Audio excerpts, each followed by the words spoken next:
Hi everyone, welcome back to our channel SSC aspirant zone. ఈరోజు మనము quantitative యాప్టిట్యూడ్లో speed and distance topic మీద formulas and దాని related problems explain చేస్తాను. Video అయితే పూర్తి ఎండ్ వరకు అయితే చూడండి. ఈ టాపిక్ వచ్చేసి మోస్ట్ ఇంపార్టెంట్. మనకు SSC, RRB, group D, NTPC, other competitive ఎగ్జామ్స్లో కూడా వీటిపై క్వశ్చన్స్ అయితే ఇస్తున్నారు. సో ఈరోజు మనం ఈ వీడియోలో పూర్తిగా అయితే తెలుసుకుందాం. Speed, distance, time. First formulas చూడండి. స్పీడ్ అంటే ఏంటి, డిస్టెన్స్ అంటే ఏంటి, టైం అంటే ఏంటి.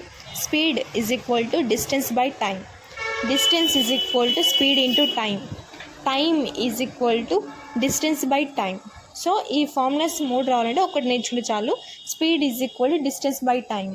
సో డిస్టెన్స్ అంటే ఏంటి, డివైడెడ్ బై టైంని ఇతలు పంపించాలంటే ఇంటూ అయిపోతుంది. Distance is equal to speed into time. Okay, next time speed distance రెండు వాటి ప్లేసెస్ రీప్లేస్ చేసుకుంటే time is equal to distance by time. ఇది ఫార్ములాస్. మనకి క్వశ్చన్స్ ఎలా అడుగుతారు ఎగ్జాంపుల్గా చూద్దాము. For example, A car travels 180 kilometres in 3 hours, find its speed. So ఒక కారు ఎంత ట్రావెల్ చేస్తుంది, 180 కిలోమీటర్ డిస్టెన్స్ అది ట్రావెల్ చేస్తుంది. ఎన్ని అవర్స్, 3 hours. సో అది ఎంత స్పీడ్ వెళ్తే 3 hours అంత డిస్టెన్స్ని కవర్ చేయగలుగుతుంది అని దాని క్వశ్చన్. స్పీడ్ని కనుక్కోండి అని చెప్పారు.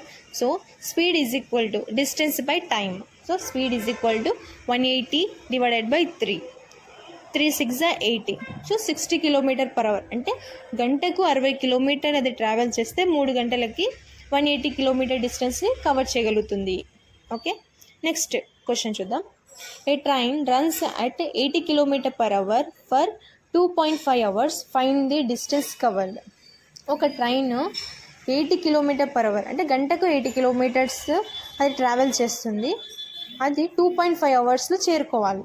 ఓకే, దాని యొక్క డిస్టెన్స్ ఎంత అని అడుగుతున్నారు. అంటే ఇక్కడ స్పీడ్ ఇచ్చారు, అది గంటకు 80 kilometers అయితే ట్రావెల్ చేస్తుంది. టైం కూడా ఇచ్చారు, 2.5 hours అది అక్కడికి వెళ్ళాలి, కవర్ చేయాలి. సో డిస్టెన్స్ ఏమవుతుంది అంటే దాని డిస్టెన్స్ ఎంత ఉంది అని అడుగుతుంది. సో దాని డిస్టెన్స్ ఏంటి, డిస్టెన్స్ ఫార్ములా ఏంటి, స్పీడ్ ఇంటూ టైం. స్పీడ్ ఎంత 80 kilometers, టైం ఎంత 2.5, ఇంటూ చేస్తే ఏమొస్తుంది 200 kilometers. దాని డిస్టెన్స్ ఎంత 200 kilometers. A cyclist goes 45 kilometers at a speed of 50 km/h, find the time taken. So 45 km డిస్టెన్స్ని 15 km/h అంటే గంటకు 15 kilometers ట్రావెల్ చేస్తున్నారు. అది ఎంత టైంలో అతను చేరుకోగలుగుతారు అని అడుగుతుంది. అంటే ఇంత స్పీడ్లో వెళ్తున్నారు, ఎంత టైంకి ఈ డిస్టెన్స్ కవర్ చేస్తారు అని అడుగుతున్నారు. సో టైం ఫార్ములా ఏంటి, distance by speed. So distance ఎంత 45, స్పీడ్ ఎంత 15. సో 45 by 15, 3 hours అతను 45 kilometersని కవర్ చేస్తారు. ఎంత స్పీడ్లో అంటే 15 km/h. ఓకే, మీకు అర్థమైంది అనుకుంటున్నాను. ఫార్ములాస్ ఇదైతే ఇవి వాటికి సంబంధించిన క్వశ్చన్స్. ఇది జస్ట్ బేసిక్స్ మాత్రమే. నెక్స్ట్ మనం ఫర్దర్గా అడ్వాన్స్ లెవెల్ కూడా ప్రాబ్లమ్ సాల్వ్ చేస్తాం. Okay, next question. Average speed formula చూడండి. 2xy by x + 5. ఇది ఎప్పుడు యూజ్ చేస్తాము అంటే ఒక పర్సన్ ఒకే డిస్టెన్స్ని డిఫరెంట్ స్పీడ్తో వెళ్తున్నారనమాట. ఓకే, ఇప్పుడు 60 kilometers ఉంది. ఒక పర్సన్ ఏం చేస్తున్నారు, 20 km/h వెళ్తారు, 40 km/h వెళ్తారు. అంటే 2 డిఫరెంట్ స్పీడ్స్తో తను ట్రావెల్ చేస్తున్నారు. సో అతని యొక్క యావరేజ్ ఎంత అని అడుగుతున్నారు అనమాట. అది 2xy by x + 5. ఓకే, దానికి ఎగ్జాంపుల్ చూద్దాం. A car covers 60 kilometers at 40 km/h and another 60 km at 60 km/h, find the average speed. అంటే ఒక కారు 60 km డిస్టెన్స్ ఉంది, అది 40 km/h వెళ్తుంది. అంటే గంటకి 40 kilometers అది ట్రావెల్ చేస్తుంది. ఇంకొకటి 60 kilometers 60 km/h వెళ్తుంది, గంటకి 60 km అది ట్రావెల్ చేస్తుంది. సో వాటి రెండింటి యొక్క యావరేజ్ ఎంత, వాటి రెండింటి యొక్క స్పీడ్ ఓకే యావరేజ్ ఎంత అని అడుగుతున్నారు. So average speed is equal to formula ఉంది కదా, 2xy by x + 5. 2 × 40 × 60 by 40 + 60. Okay, మనం ఇంటూ చేద్దాం. 4 2s 8, 8 6 48, 2 zeros and 40 + 60 100. 2 zeros cancel, 48 km/h. So గంటకి 48 km/h యావరేజ్. ఇది టోటల్ కాదు, average. Okay, next question, next formula చూద్దాం. Relative speed, opposite direction, same direction. So relative speed ఎలా అంటే ఒకటి మీకు ఫర్ ఎగ్జాంపుల్గా చెప్తున్నాను. ఒక పోలీసు ఒక దొంగ ఉన్నారు. సో పోలీసు దొంగను పట్టుకోవడానికి పరిగెత్తుతూ ఉన్నారు. దొంగ ముందుకు వెళ్తూ ఉన్నాడు, ఒక డైరెక్షన్లో వెళ్తూ ఉన్నారు. పోలీసు కూడా అదే డైరెక్షన్లో వెళ్తున్నారు. సో ఇద్దరు కూడా సేమ్ డైరెక్షన్లో పరిగెత్తుతూ ఉన్నప్పుడు వాళ్ళ యొక్క స్పీడ్ని ఏం చేయాలి, మైనస్ చేయాలి. ఓకే, అదే వారు డిఫరెంట్ డైరెక్షన్లో పరిగెత్తుతున్నారంటే పోలీసు ఒకవైపు, థీఫ్ ఒకవైపు పరిగెత్తారంటే ఆపోజిట్ డైరెక్షన్లో వెళ్తున్నారు అంటే వాళ్ళ స్పీడ్ ఏం చేయాలి, సమ్ చేయాలి.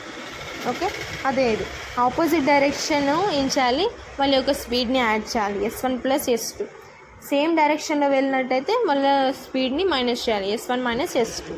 ఓకే, ఇది రిలేటివ్. మనం ఫర్దర్గా ఇంకా డెప్త్గా తెలుసుకుందాము. ఇప్పటికైతే బేసిక్స్గా మీరైతే గుర్తుపెట్టుకోండి. Example, 2 trains with speed 60 km/h and 90 km/h moves towards each other, find the relative speed. ఇక్కడ ఏమంటున్నా అంటే 2 ట్రైన్స్ ఉన్నాయి, వాటి యొక్క స్పీడ్ ఇచ్చారు 60 km/h and 90 km/h. అవి ఏ డైరెక్షన్లో వెళ్తున్నాయంటే opposite direction. Moves towards each other, opposite డైరెక్షన్లో అవి వెళ్తున్నాయి. సో వాటి యొక్క రిలేటివ్ స్పీడ్ కనుక్కోండి అన్నారు. ఆపోజిట్ డైరెక్షన్ అంటే నేను చెప్పాను సమ్ చేయాలి అని చెప్పాను, వాటి యొక్క స్పీడ్ని సమ్ చేయాలి. సో 60 + 90 ఏమవుతుంది, 150 km/h. అది రిలేటివ్ స్పీడ్. ఓకే, ఇంకొక ఎగ్జాంపుల్ చూద్దాం. 2 cars travel in the same direction with the speed 70 km/h and 50 km/h, find the relative speed. So 2 cars ఉన్నాయి, 2 కార్లు ఉన్నాయి, అవి సేమ్ డైరెక్షన్లో వెళ్తున్నాయి. వాటి యొక్క స్పీడ్స్ ఏమి డిఫరెంట్. సేమ్ డైరెక్షన్లో వెళ్తున్నాయి కానీ వాటి యొక్క స్పీడ్ డిఫరెంట్.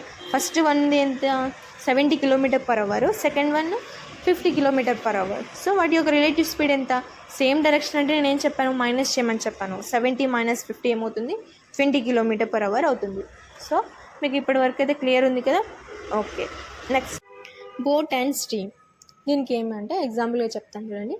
ఒక రివర్లో బోటు ట్రావెల్ చేస్తుంది. ఓకే, బోటు ట్రావెల్ చేస్తుంది.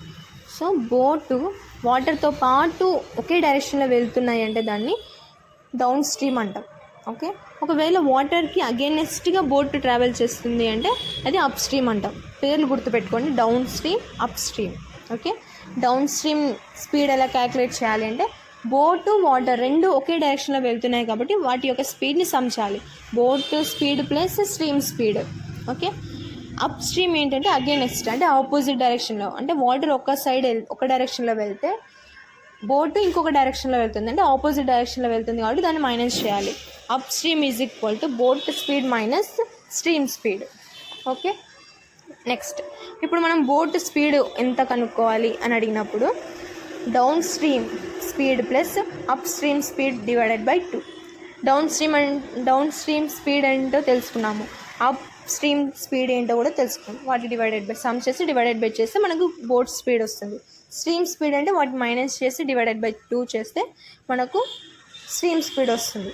ఓకేనా, మీకు ఇది అర్థమైంది అనుకున్నాం. ఒకసారి ఎగ్జాంపుల్స్ చూద్దాము. A boat runs 12 km downstream in 1 hour and the same distance upstream in 3 hours. Find the speed of boat and stream. ఒక బోటు 12 km డిస్టెన్స్ ట్రావెల్ చేస్తుంది. అది down stream plus up stream same distance 12 km down stream up stream. మనకి down stream అంటే ఏదో తెలిసింది, up stream అంటే కూడా తెలిసింది. వాటి యొక్క టైం కూడా ఇచ్చారు. డౌన్ స్ట్రీమ్ అయితే 1 hour అంట, అప్ స్ట్రీమ్ అయితే 3 hours అంట. సో ఇప్పుడు speed of boat and speed of stream కనుక్కోండి అని అడుగుతున్నారు. సో కనుక్కుందాం. ఇలాగా మనకు స్పీడ్ కావాలిగా.